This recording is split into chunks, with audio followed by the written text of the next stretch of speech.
group of Australian blokes took Mike and Robert with them on a surfing trip.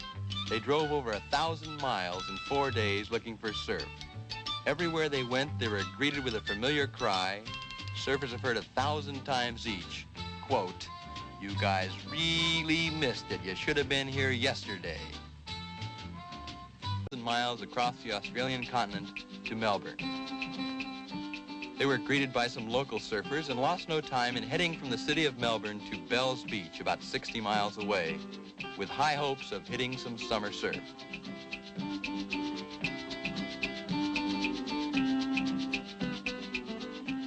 Down the dry, dusty dirt road to Bells Beach. They pulled up on the bluff to get their first look at the famous Bells Beach surf and are greeted with a cry, "You guys really missed it. You should have been here yesterday." And obviously, it isn't.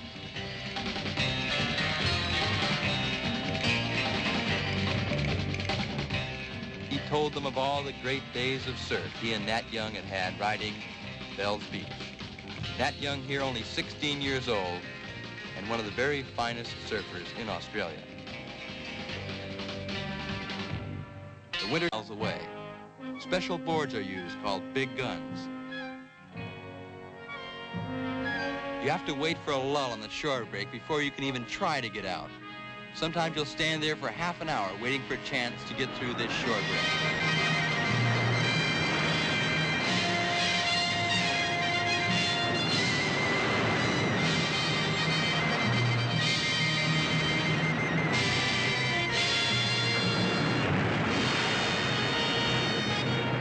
Waiting for the first big set of waves. It's not uncommon to see fire engines and ambulances on the beach. When the first big sets come marching through, out you paddle with your heart in your mouth.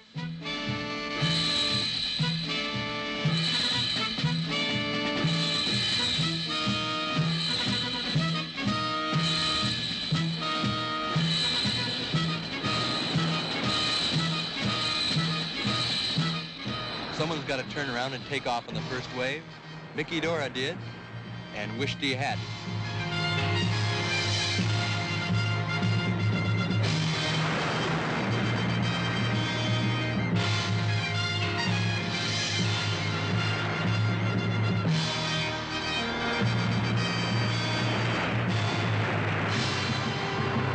In Hawaii. This will give you an idea of the fantastic power of these waves. A surfboard is as buoyant as a cork. It takes a tremendous amount of power to hold one underwater. When Dick Brewer gets wiped out, watch how long his surfboard gets held down. You'll finally see it pop up in the upper right-hand corner of the picture. Imagine what his body's been. The most dangerous thing in a big wave is to get hit with your surfboard or someone else's board. A surfboard hurled with the force of one of these waves can cut you in half. So the most common sight you see at Waimea is surfers diving off, trying to get away from their board underwater to safety. They're diving in awkward positions, literally diving to save their own lives. Make the steep drop. Hear the white water rumbling behind you and feel the spray on your back. See you're going to make it to the safety of the shoulder. It feels like the happiest day of your life. Waimea Bay has only been ridden since 1958, when the first group of surfers challenged it. Yet surfers watched it break for 10 years before going out. Can you imagine the courage it took to be the first? The Aussie said, "Well, some of the kids are going out anyhow. Some of the kids in Australia are too much." Mike and Robert figured, well, it's not that bad out there. They might as well go out. This is one of the girl surfers in Australia. Her name is Pearl. Hi, Mike. Her bathing suit is nothing unique down there. Most of the girls wear the same kind of a suit.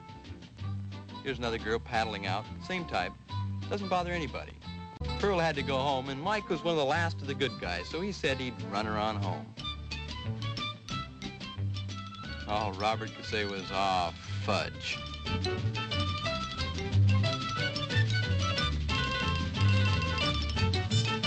Oh.